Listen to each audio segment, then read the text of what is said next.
In the winter of 1875, deep in the snow-covered mountains of Colorado, a mining camp vanished. Not a single man, not a single tool, not even the sound of footsteps leading away. When rescuers finally arrived, all they found were fires still burning, food still warm on plates, and a single set of bloody handprints on the door of the foreman's cabin. To this day, no one has been able to explain what happened that night. Not even science. Welcome to Behind the Genius. Here, we explore the stories history would rather forget. Stories buried in dust and shadow, whispered about in towns that wish they could forget them. Today, we travel back to 1875 to a camp in the Rockies that disappeared as though it had never existed. Before we begin, I want to know, which country are you watching this from? Leave it in the comments below. I love seeing how far these stories reach. And while you're at it, don't forget to subscribe and turn on notifications so you never miss the mysteries that sleep in the dark corners of history. The winter of 1875 came early to the mountains of Colorado. Snow crept down from the high peaks weeks before it was expected, crawling like a white tide over the ridges, smothering the last stubborn grass, muffling the sound of the forest. The air itself seemed heavier, as if the mountains wanted to keep whatever they held in their frozen embrace. In the low valley near Blackwood Pass, there was a camp, or at least there had been one. It was a simple place. A half-dozen wooden cabins, built quickly but strong, huddled together in a horseshoe shape around a central fire pit. There were tool sheds, piles of chopped wood, a crude well, and a tall wooden pole where someone had nailed a battered lantern. It wasn't a gold mining town exactly, though the men here had panned a little gold from the river. No, this was a hunting camp, a place where fur trappers and mountain guides stayed through the winter to sell their catches to the trading post. And in late November, there had been life here. Smoke curling from chimneys, boot prints frozen into the dirt, the smell of meat cooking over fire, laughter even. But by December, it was all gone. Not just the people, everything. When the search party from Blackwood reached the camp, they expected to find frozen bodies, the result of a bad blizzard or sickness. But what they found was worse, far worse. The cabins were empty. Not ransacked, not burned, just empty. The fires were dead, but ashes still warm enough to crumble softly under a finger. The well still had fresh water. Snow had fallen evenly across the roofs, except for one strange thing. Around each building, in a neat circle maybe 10 feet wide, the snow had not settled. It was as if the ground there gave off a faint heat, keeping the white powder away. There were no footprints leading away from camp. There were no signs of struggle. And yet, every rifle, every coat, every horse gone. It was as though the camp had been lifted straight out of the earth. The first to speak of it, Sheriff Elias Crow, was the man who led the search party. He had been in these mountains long enough to know what snow could hide, but what he saw here made him quieter than usual. He walked the perimeter twice before speaking. "Don't touch anything," he finally said. His voice was low, as if afraid to wake something. Beside him, the town's blacksmith, a huge man named Jonah Pike, squinted at the strange, snowless circles around the cabins. Maybe a hot spring underground. Jonah guessed. Elias shook his head. No steam. And the ground's cold. He bent and pressed his palm to the dirt. Then, slowly, he pulled his hand back, his face pale. It wasn't cold. It wasn't exactly warm either. The ground felt alive. The men searched every cabin. The bunks were made, blankets tucked tight. Boots sat neatly under some beds, their laces still tied.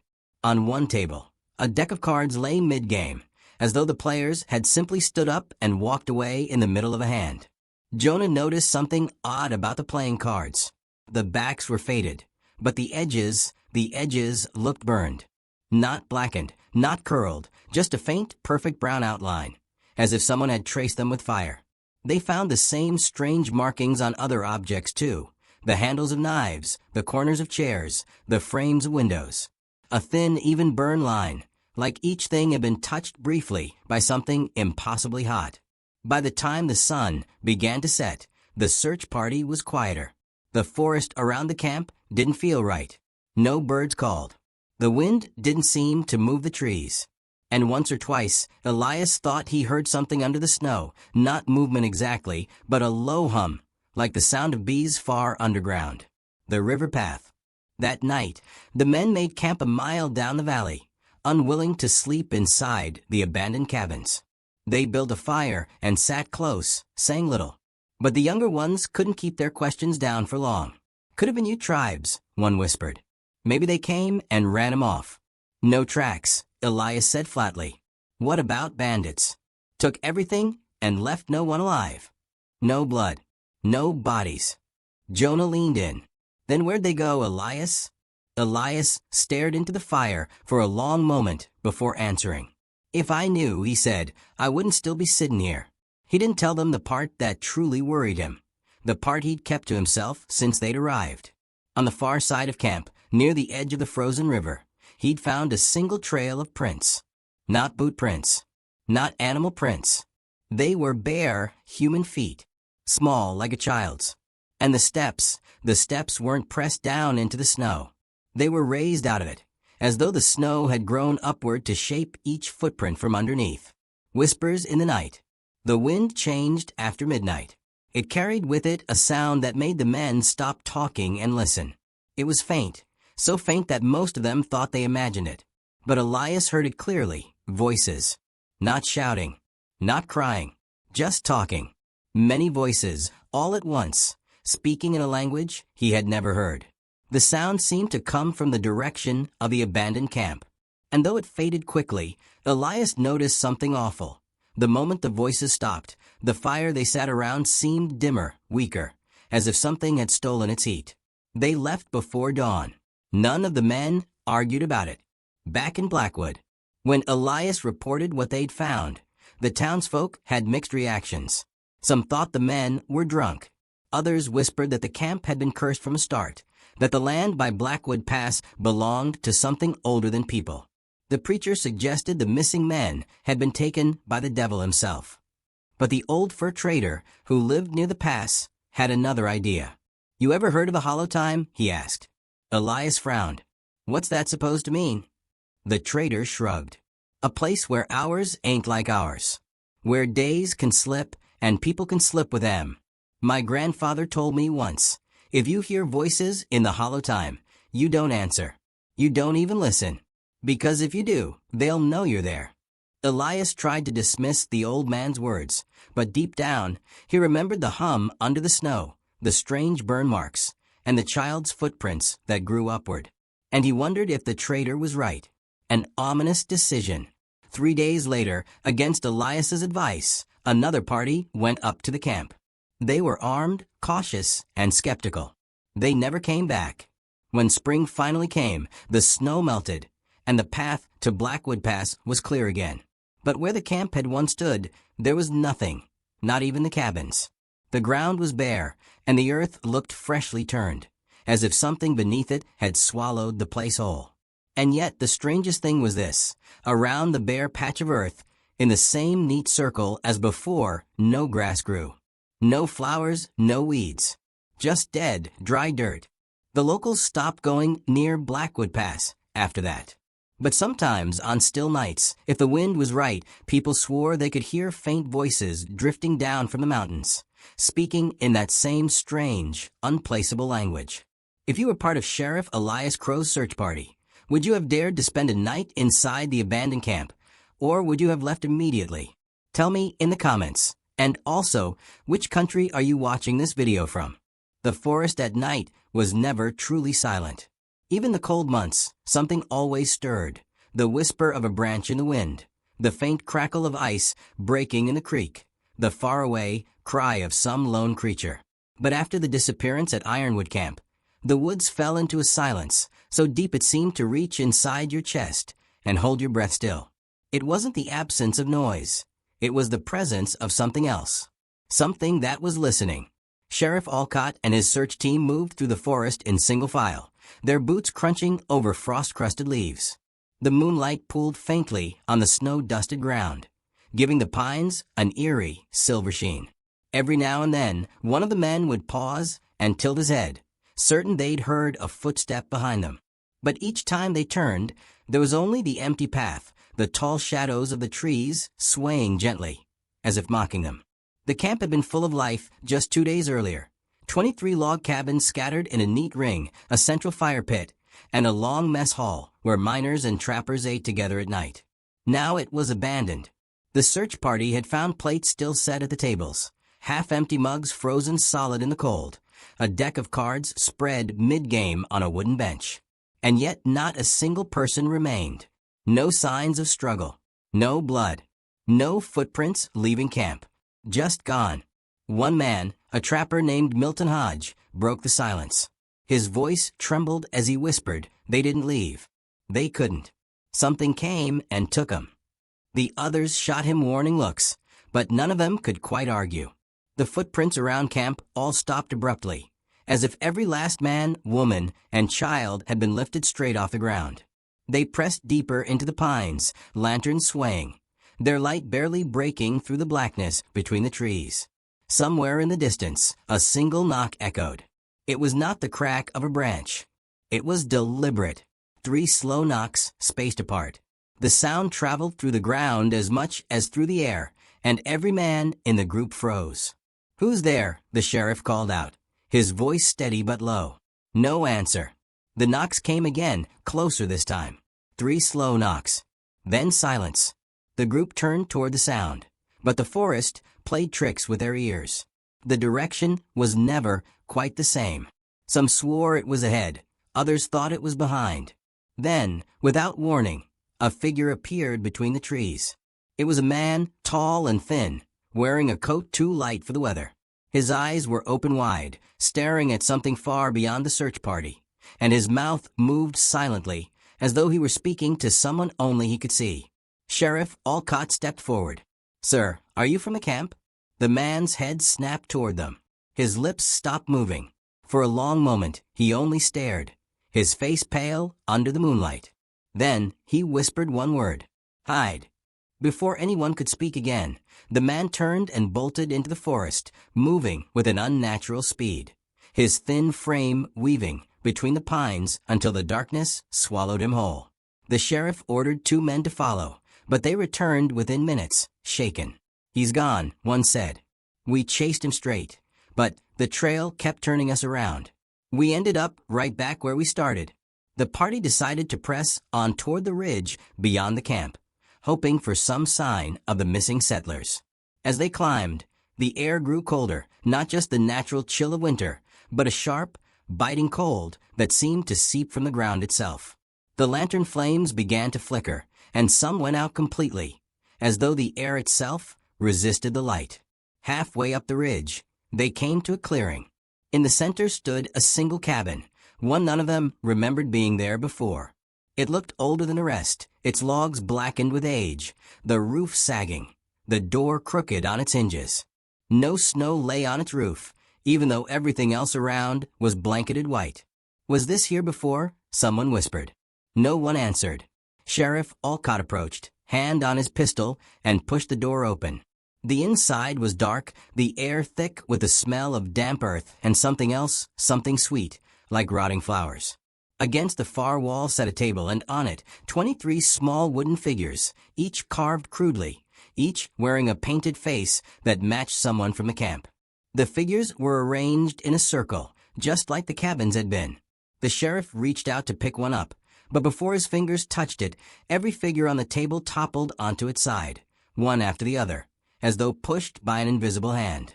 The floorboards groaned, and a deep, low sound filled the cabin. It wasn't quite a growl, not quite a moan, but it felt like the earth itself was breathing. One of the men shouted, and they all stumbled back outside. But the clearing was no longer the same. The trees had shifted.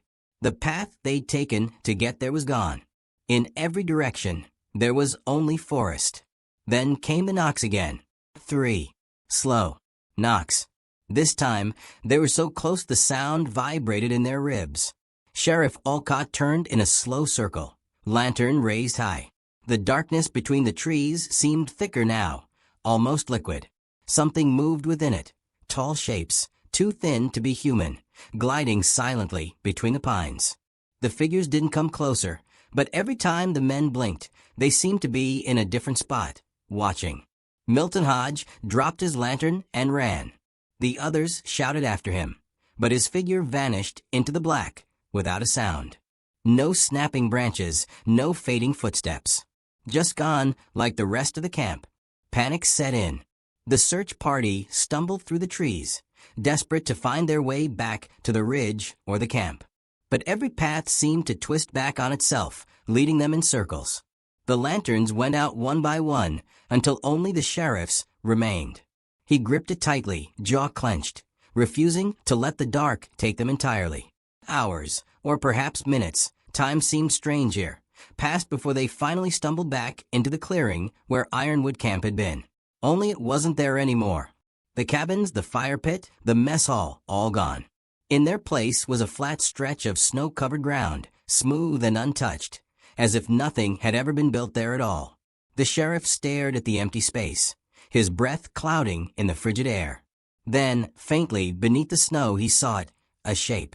23 small depressions in a perfect ring, like the ground had been pressed by invisible weight. And in the center of that ring, a single wooden figure sat upright, its painted face staring up at the moon. Sheriff Alcott bent to pick it up. It was carved in his own likeness. If you were in Sheriff Alcott's place, would you have picked up that wooden figure? Or left it in the snow? Tell me in the comments what you think, and why. The next morning came without sunlight. The sky was a dull, pale gray, as if someone had drained the world of color. No bird songs, no sound of wind, just a heavy stillness that made the camp feel like it had been sealed away from the rest of the earth. Emily awoke to the sound of distant murmuring, faint but distinct, as if someone was having a hushed conversation just outside her tent. She pushed herself up slowly, her blanket falling to the floor, and called out softly, "Jack?" No answer, only that whispering, like dry leaves rubbing together in a breeze that wasn't there. She stepped outside. The campfire was cold. The embers were dead, but the wood hadn't been disturbed, as if the fire had simply given up burning in the middle of the night. Jack and Thomas were nowhere in sight. Only Harriet sat by the edge of the camp, staring toward the tree-line, her lips moving. Emily called her name. Harriet didn't respond. Emily walked closer and realized Harriet wasn't speaking to her. She was repeating the same 4 words, over and over. "They're already inside, they're already inside." Emily's heart quickened. "Harriet, what do you mean?" she asked, kneeling beside her. But Harriet's eyes were glazed, unfocused, fixed on something Emily couldn't see. Emily reached out to shake her, but just as she touched Harriet's shoulder, the whispering grew louder. It was no longer distant. It was right behind her. She spun around. The trees were the same as they had always been, tall, unmoving, the pine needles hanging heavy in the still air. But now Emily noticed something strange. The bark on some of the trees seemed darker, damp, as if it had been freshly soaked. She stepped closer and saw that it wasn't water. The blackness pulsed, almost like veins beneath skin. A faint sound came from them, a low hum, layered with whispers she couldn't fully make out. Emily stumbled back. "Where are Jack and Thomas?" she asked Harriet again. Harriet blinked slowly, her trance breaking just enough for her to speak. "They went into the woods, but the woods don't end." Emily's stomach turned cold. She wanted to run after them, but every instinct screamed at her to stay where she was. She lit the fire again, hoping its warmth would bring Harriet back to her senses. But no matter how high the flames grew, Harriet kept staring toward the trees, her mouth moving silently now. Hours passed. The day never brightened. The air grew heavy, almost damp, clinging to Emily's skin. Finally, the sound of footsteps approached from the forest. Emily jumped to her feet, relief flooding her. "Jack, Thomas," she called. But the figures that emerged from the shadows were not them. 2 men stepped into the clearing. They wore the same clothes Jack and Thomas had been wearing, but the clothes looked older, faded, as if they had been worn for decades. The men's faces were pale, their eyes hollow and glassy. They stopped at the edge of the firelight, staring at Emily without speaking. Where have you been?" Emily asked, her voice shaking. The taller one, Jack, she thought, opened his mouth. His lips moved, but the voice that came out was not his. It was deep, layered, and carried an echo, like something speaking from a cavern. "We were always here." Emily backed away. No, you weren't." Her heart pounded in her ears. She glanced at Harriet, but Harriet was still frozen, staring at the treeline as if nothing unusual was happening. The men stepped closer, the fire casting flickering shadows across their faces. Their skin seemed thinner now, almost translucent. Emily could see faint, dark lines moving beneath the surface, like roots creeping under soil. She reached for the axe leaning against a log, but the moment her fingers touched it, the men stopped moving. They tilted their heads in unison, their eyes narrowing. "You don't belong here," the deeper voice said again. "The camp is not yours to keep." Emily's breath caught in her throat. "Then whose is it?" she whispered. The answer came not from their mouths, but from all around her, from the trees, from the ground, from the air itself. "Ours." The campfire blew out, though no wind touched it. In the sudden darkness, Emily could barely make out the shapes of Jack and Thomas, or whatever they had become, moving back toward the forest. But before they disappeared completely, Jack turned his head toward her, and for just a moment, his own voice returned. "Don't follow us." And then they were gone. Emily stood in the darkness, her hands trembling around the axe handle. The forest was silent again, but the silence felt alive, pressing against her from every side. Harriet finally turned her head to look at Emily. "They're part of it now," she said simply. Emily didn't sleep that night. She sat by the unlit fire, staring at the black outline of the pines. The whispers didn't return, but she could feel them, waiting, listening, deciding. The camp felt smaller now, as if the forest had moved closer. By morning, Emily realized something even more terrifying than what she'd seen. There was no sun. The light had changed, yes, but it was dim, almost like twilight. She couldn't tell if it was dawn or dusk. Somewhere deep in the woods, a voice called her name. Not loudly, but with enough clarity to freeze her blood. She gripped the axe tighter and closed her eyes. The camp was no longer just a place in the forest. The camp was part of the forest. And now so was she. You've now seen what happens when the forest decides to claim someone. Do you think Jack and Thomas are still human somewhere deep inside? Or have they become something else entirely? Tell me your answer in the comments, and say which country you're watching from. The night after they found the last burned footprint, the camp grew quiet. Too quiet. It was as if the air itself had decided to stop moving. No wind tugged at the tent flaps. No insects sang. Even the trees seemed frozen, their branches stiff like bones reaching out.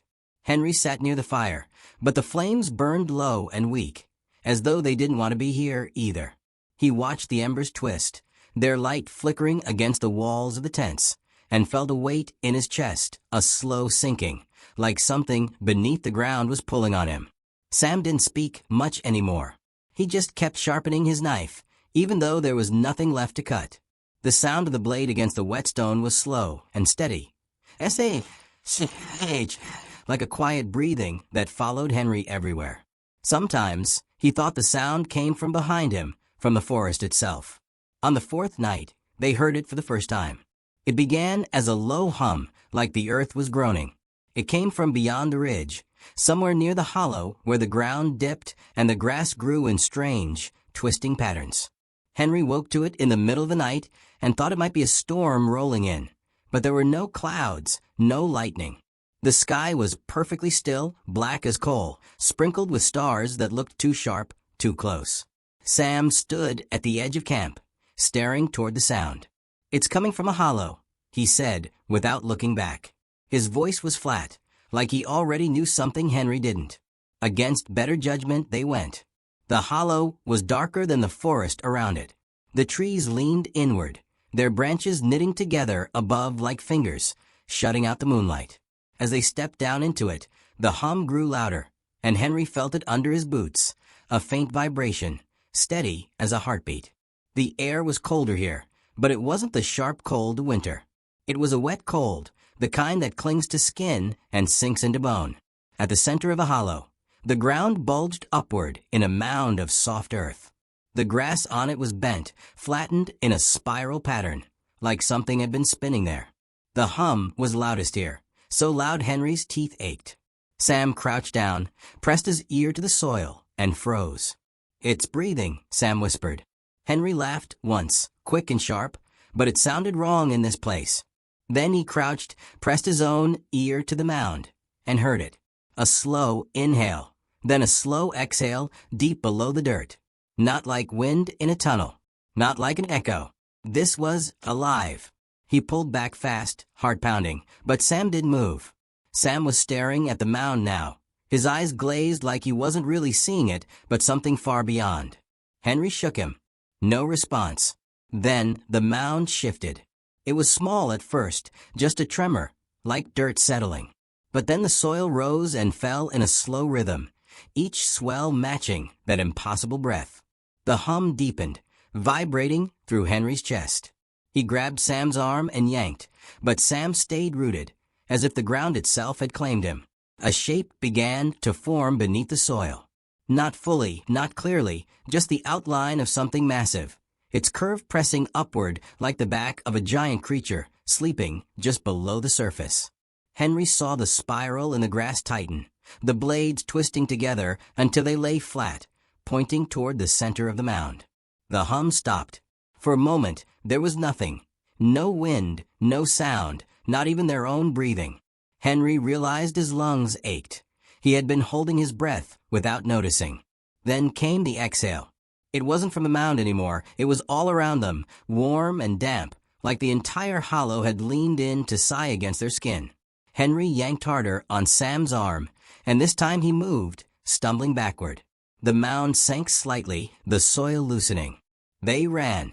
When they reached camp, the fire was gone. Not burned out, gone. The circle of stones was empty, cold, as if it had never been lit. Their tent stood exactly where they left them, but something was wrong. Henry's bedroll was neatly folded, tied with cord. His pack was zipped shut, all his belongings inside, organized as if someone had been preparing to leave. Sam's was the same. "Who did this?" Henry asked. His voice shook. Sam didn't answer. He just looked toward the hollow, where the trees swayed now not with wind, but with a slow, pulsing motion, as if they were breathing in time with a thing below the ground. That night, Henry didn't sleep. He lay in his tent, listening. The hum didn't come back, but every now and then, he thought he heard faint footsteps circling the camp. Not the quick, light steps of an animal. These were slow, deliberate, heavy, like boots sinking into damp soil. And once, just before dawn, he swore he heard that same deep inhale. When the sun rose, it looked wrong. The light was too pale, too thin, as if it had been filtered through something before reaching them. The sky was cloudless, but the air felt dim, muted. Henry couldn't shake the feeling that they were no longer in the same Colorado they had known before entering the hollow. They tried to pack up, but Sam moved sluggishly, his eyes bloodshot. "We can't leave yet," he said. "We haven't seen it." Henry froze. Seen what? The thing under the ground. Henry wanted to argue, but the words stuck in his throat. The forest seemed to lean closer. If you heard breathing coming from the ground in the middle of the night, would you run, or would you try to find out what it was? Comment your answer below. The storm had not stopped for 3 days. Snow fell in slow, endless spirals, covering the forest in white silence. It was a kind of silence that made the air heavy, where even your own breathing felt too loud. By now, Clara and the few survivors barely knew the difference between day and night. The wind erased the sky, the snow erased the ground, and the cold erased the feeling in their fingers. They were trapped in a white world, and the path back to town was gone. On the morning of the 3rd day, Clara awoke to a sound she had not heard in days. A voice. It was faint, like someone calling her name from far away, hidden behind the swirling curtain of snow. She sat up slowly, her heart pounding. No one else stirred. The camp was still, except for the wind scratching against the canvas of the tents. The voice came again, soft, dragging, almost like it was underwater. Clara whispered into the cold, "Who's there?" But there was no answer. Only the snow, shifting and whispering in ways she did not understand. She stepped out of the tent, wrapping her blanket tightly around her. The snow reached up to her knees, heavy and wet. Her breath left pale clouds in the air. The trees stood like tall, frozen guards, their black branches bending under the weight of ice. The campfire had burned out during the night, and its ashes were hidden under a white crust. The tracks from yesterday were gone. It was as if the world had pressed a reset button while they slept. Then she saw it, half hidden behind the trees, an outline of figure. Too far to see clearly, but close enough to feel. It was standing still, its head tilted slightly, as though it were listening to her thoughts. Clara called out, "Hello." The figure didn't move. The snow around it didn't even stir. It was wrong. In the freezing air, in the endless white, something that still should have been moving wasn't. She took a slow step forward. The figure shifted. Not walked. Not turned. Shifted. Like the world blinked and it was suddenly closer. Clara gasped and stumbled back, but when she blinked again, it was gone. The only thing left was the faint shape in the snow where something had been standing. When she returned to camp, she told the others. But they didn't believe her. They were too tired, too cold, and too scared to add new fears to the ones they already had. Instead, they sat in silence, chewing on frozen scraps of bread, their eyes downcast. Clara realized they were breaking, not from hunger or cold, but from the weight of something they couldn't name. That night, the whispers returned.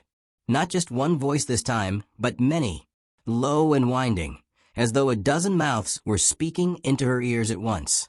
She could not make out the words, but they carried a strange rhythm, like chanting. She thought they were outside the tent, but when she sat up and listened closely, the sound was inside. Inside her head. She covered her ears and shut her eyes tight, but the voices slipped through, curling around her thoughts. Then, one word emerged from the noise. A name. Not hers. Someone else's. She opened her eyes and looked around. In the corner of the tent, slumped against the wall, was Peter. His eyes were wide open, unblinking, frost clinging to his lashes. She rushed to him, shaking his shoulder, but he didn't move. His skin was pale blue. The cold had taken him quietly during the night. The others buried him in the snow the next morning. No one said a prayer. No one cried. The ground was too frozen for real graves, so they left him beneath the snowdrift, marked with a single wooden cross. Clara could not shake the feeling that the whispers had chosen him, that they had been calling for him, and he had answered. That evening, they tried to light a fire again. The wood was damp and refused to catch. They sat in darkness, their breath misting in the air.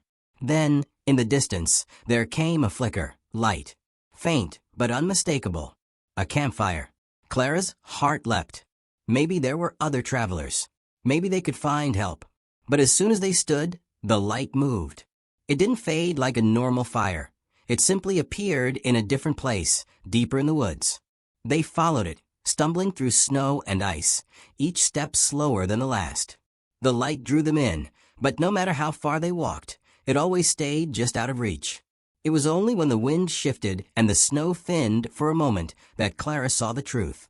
The light wasn't fire. It was a lantern, held by something, someone. The shape was too tall, its limbs too long, its head bent too low. The lantern swung in slow arcs, casting strange shadows on the snow. Then it turned, and though its face was lost in shadow, Clara knew, deep in her bones, that it was smiling. They ran back to camp. No one spoke the whole way. The forest was not empty. Something walked there, and it was leading them somewhere they could never return from. That night, Clara couldn't sleep. She lay awake, staring at the dark ceiling of the tent, listening. The wind sounded like breathing. The snow sounded like footsteps. And the whispers came back again, this time louder. They spoke in short bursts, in a language she couldn't understand, but each time they paused, she felt their silence pressing in on her, waiting for her to answer. By morning, another person was gone. Not dead, gone. His bedroll was empty, his boots were missing, and there were no footprints outside. The snow was untouched. It was as though he had melted into the air. Clara no longer wondered if they would make it home. She wondered how long it would take for the whispers to call her name. If you were trapped in a snow-covered forest and heard voices calling your name, would you follow them? Or would you hide? Write your answer in the comments. The wind over the valley that evening had a strange weight to it. Not the crisp, thin air of the mountains, but something thicker, almost damp, like it had been carried from far away through places where no sunlight had reached in years. Our campfire crackled weakly, its light falling short of the dark ring of pines surrounding us. Shadows moved in the tree-line, not fast enough to be animals, not slow enough to be tricks of the eye. By now, there were only 3 of us left. Myself, old Matthew, whose breath came in short rattles, and Sarah, who hadn't spoken since the night before. She sat wrapped in a wool blanket, eyes fixed on something far beyond the circle of light. I could follow her gaze, but when I did, I felt the faintest pull of the back of my neck, like the darkness itself was trying to tilt my head toward it. The others, 10 in total, had vanished quietly, one by one. No screams, no struggle. They would be there when you closed your eyes for just a moment, and gone when you opened them again. Their bedrolls still warm, their boots still beside the fire, but the place where they had been sitting or sleeping felt hollow, as if something had scooped them away from inside the skin of the world. The sun died early that night. It wasn't the natural slow fade of daylight. It simply seemed to fold up and disappear, leaving the valley in an unfinished sort of night.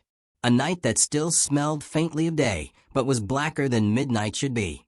Matthew began muttering prayers under his breath, his voice cracking, but he never got to finish them.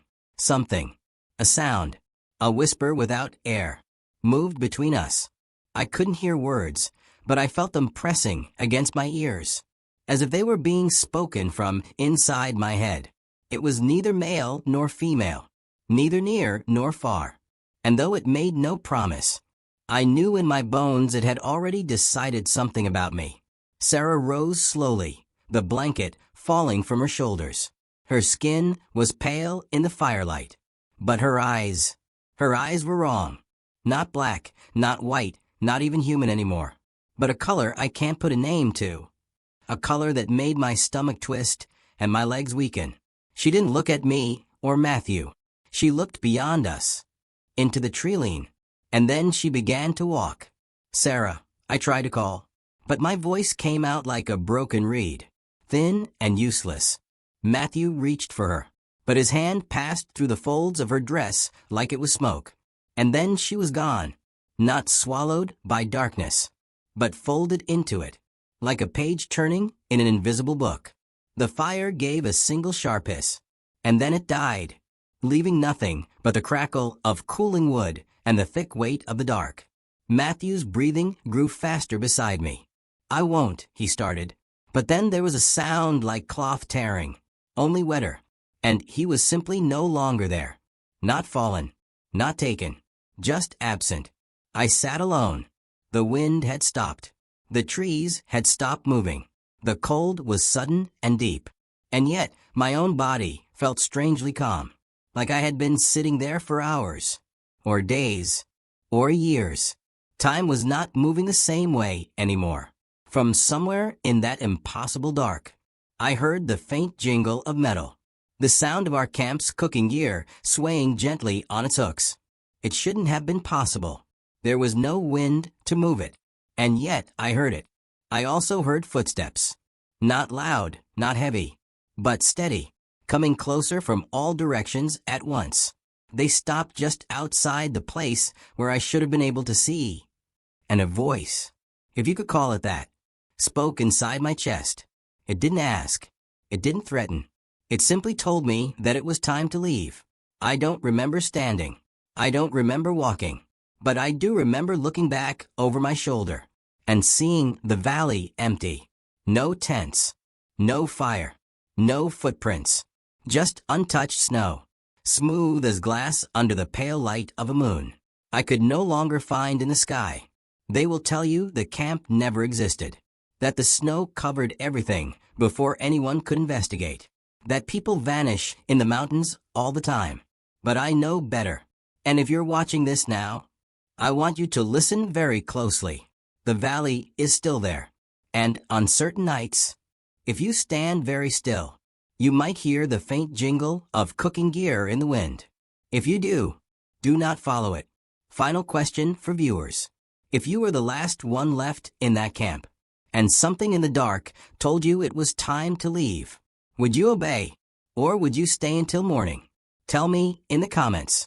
Ask ChatGPT. The